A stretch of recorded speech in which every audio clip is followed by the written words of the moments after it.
बच्चों, हिंदी साहित्य की कक्षा में आप सभी का स्वागत है।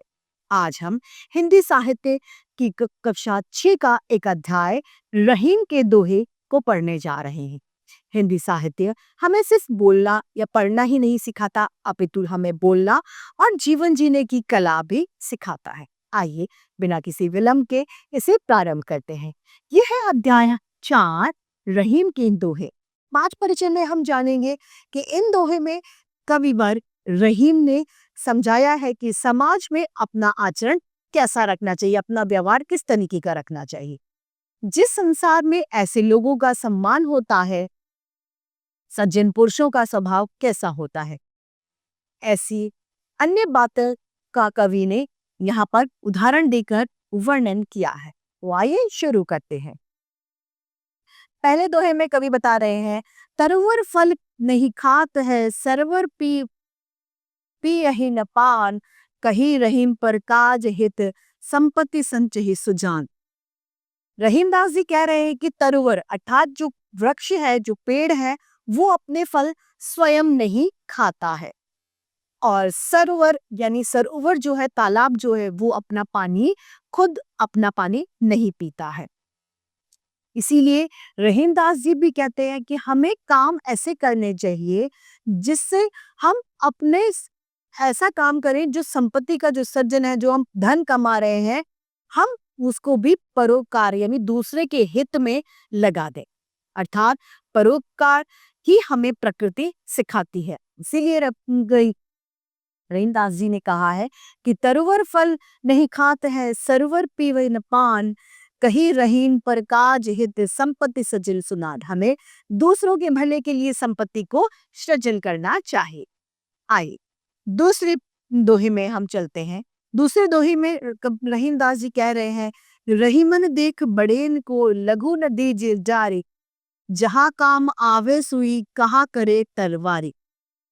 रहीमदास जी इस दोहे में बड़ी सुंदर बात कह रहे हैं। वो बताना चाह रहे हैं कि अगर कोई बड़ी चीज आपके पास हो तो छोटी चीज की आप उपेक्षा ना करें, छोटी चीज को आप फेंके ना, बुराई ना करें, क्योंकि कई बार ऐसा होता है कि आप उस चीज को सोच के देखिए कि जहां पर सुई काम आती है वहां पर तलवार का कोई काम नहीं होता है। यानी हमारे जीवन में सूक्ष्म और छोटी और बड़ी दोनों चीजों का अपना महत्व है।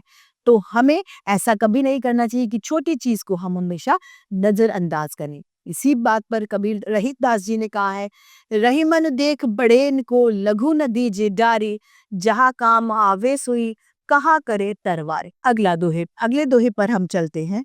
समय दशा कुल देख के, लोग करत सम्मान, रहीमन दीन अनाथ को, तुम भी को तुम बिन को भगवान। रहीमदास जी कह रहे हैं कि लोग क्या करते हैं, समाज हमारा क्या करता है, समय देखते हैं, इंसान की स्थिति देखते हैं, उनका पुल देखते हैं, फिर उनका सम्मान करते हैं। अगर पैसे वाले हैं या पढ़े लिखे हैं तो उनका बहुत ज्यादा सम्मान करते हैं। रहीमन दीन अनाथ को, जो लोग अनाथ है, दीन है, गरीब है, उनको जरा सोचिए कि उनको तुम क्या है, तुम बिन को कौन है, भगवान। वो लोग क्या समझते हैं कि आप उनके लिए भगवान हैं।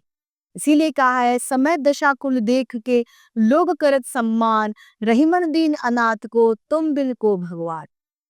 अगले दोहे में कबीरदास जी कह रहे हैं, रहीमन निज मन की व्यथा, मन ही राखो गोय, सुनी अथ लेहे लोग सब, बात न लाहे कोहे। रहीमदास जी कह रहे हैं कि अपने मन की जो व्यथा है, अपने मन की जो बात है, वो आप अपने मन में ही गोई के यानी अपने मन में ही छुपा कर रखें। लोग सुनकर आपकी उस बात का मजाक उड़ाते हैं और सब लोग उसमें हंसी बना लेते हैं और आपके दुख को कोई भी नहीं बांटता।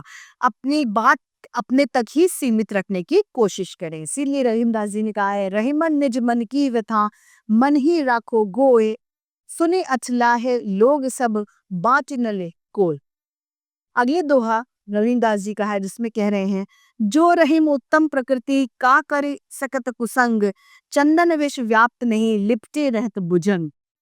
कबीरदास जी रहीमदास जी कह रहे हैं कि जो लोग अच्छे होते हैं, जो लोग सज्जन होते हैं, उन पर कुसंगत यानी बुरी संगत का किसी भी तरीके का कोई प्रभाव नहीं पड़ता, चाहे वो कितने ही बुरे लोगों में क्यों ना रह ले। जिस तरीके से उदाहरण के लिए उन्होंने बताया चंदन, चंदन ठंडी होती है, उस पर भुजंग अर्थात सांप लिपटे रहते हैं, लेकिन क्या वो चंदन जहरीली होती है? नहीं। उसी तरीके से सज्जन व्यक्ति भी होते हैं, वो चाहे कितनी ही गलत संगत में, कुसंगत में क्यों ना रहने, लेकिन वो अपनी संगति, अपने विचार में नहीं बदलते। इसीलिए रहीमदास जी ने कहा है, जो रहीम उत्तम प्रकृति का करी सकत कुसंग, चंदन विष व्याप्त नहीं, लिपटे रहते भुजल। ये 5 रहीमदास जी की दोहे इस पाठ में हमने सुनी। तो आज की हिंदी साहित्य की कक्षा हमारी यही समाप्त होती है। फिर से ऐसे रोचक अध्याय लेके आपके समक्ष प्रस्तुत होंगे। आज के लिए इतना ही। धन्यवाद।